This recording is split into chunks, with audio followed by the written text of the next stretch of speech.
الحمد لله والصلاة والسلام على رسول الله وعلى آله وصحبه ومن والاه. السلام عليكم ورحمة الله. برزان خوش حالم لآلقي دوم لخزمت سورة لقمان بيمو خزمتان بمبستي رزامندي الله تعالى وهي دارم اوي ازي السودي لبينن. سرتاي سورتك بألف لام ميم دس بيدكات ديار القرآن بيروس بستنو سورة لمجموعي 114 سورة بو بيتانە دەست پێ دەکات. ئەو پیتانێکەوە لە سەرەتای سوورەتەکاندا هەن وەکو زانایان پێی دەڵێن الحروف المقطعة لەبەر ئەوەی لەسەر هەر پیتێک دەوەستی لە کاتی خوێندنەوەی ناڵێ ئەلەم بەڵکو دەڵێ ئەلیف لام میم. ئیتر مەجموعی ئەو حروفانێکەوە لە سەرەتای سوورەتەکاندا هاتوون بەبێ تکرار 14 پیتە کاتێکەوە زانایان بە شێوەیەک تعبیری لێ دەکەن تاوەکو لە بیرت نەستەوە ئەو پیتانە چین دەڵێن نەص حەکیم قاطع له سر.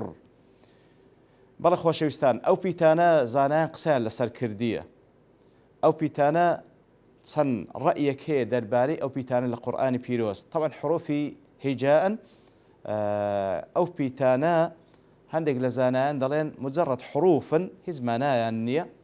هەندێک لە زانایان دەفەرمون مانایان هەیە ئیتر بە چەند شێوەیەک لێکیان دایتەوە لەسەر سیغەیەک ڕێک نەکەوتون. هەندێک لەوانە دەڵێن هەر پیتێک لەوانە تعبیر لە ناوێک لە ناوەکانی ئەڵڵا تەعالا دەکا.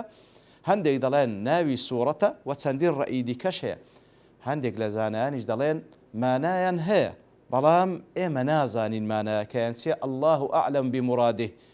هەندێکیش لە زانایان تەوەقوفیان لێ کردیە هیچ قسەی لێ ناکەن ئەلیف لام میم ئەلیف لام میم.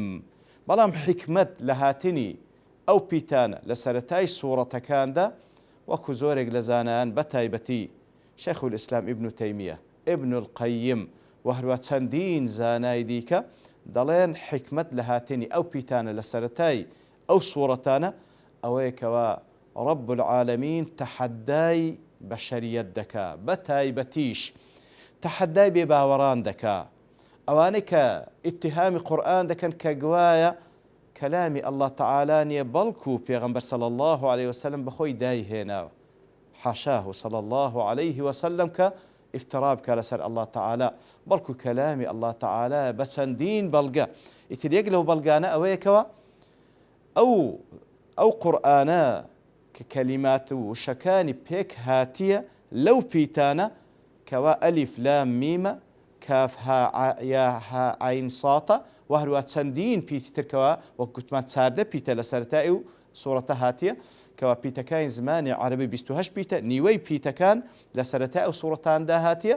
ئیتر لە هەندێک لە سوورەتەکان یەک پیت هاتیە وەکو ساد، لە هەندێک لە سوورەتەکان یەک پیت هاتیە وەکو قاف، لە هەندێک لە سوورەتەکان دوو پیت هاتیە وەکو تاسین، لە هەندێک لە سوورەتەکان سێ پیت هاتیە وەکو تاسیم میم، لە هەندێک لە سوورەتەکان 4 پیت هاتیە وەکو ئەلیف لام میم ڕا، لە هەندێک لە سوورەتەکان 5 پیت هاتیە کاف ها یا عین صاد.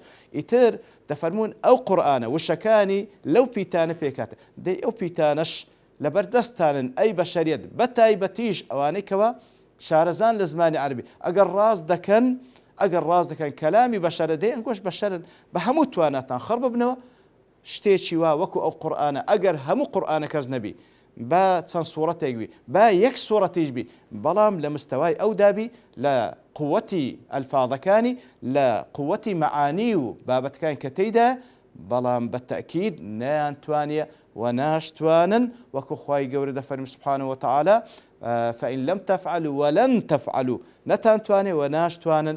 ئیتر زانایان دەفەرمون حکمت لە هاتین ئەو پیتانە لە بۆ تەحەدایە کەوا هەموو بەشەریەت خڕبیتەوە ناتوانی سورتك وكو قرآن بيني والله أعلم. وصلى الله وسلم على نبينا محمد وعلى آله وصحبه أجمعين وآخر دعوانا أن الحمد لله رب العالمين.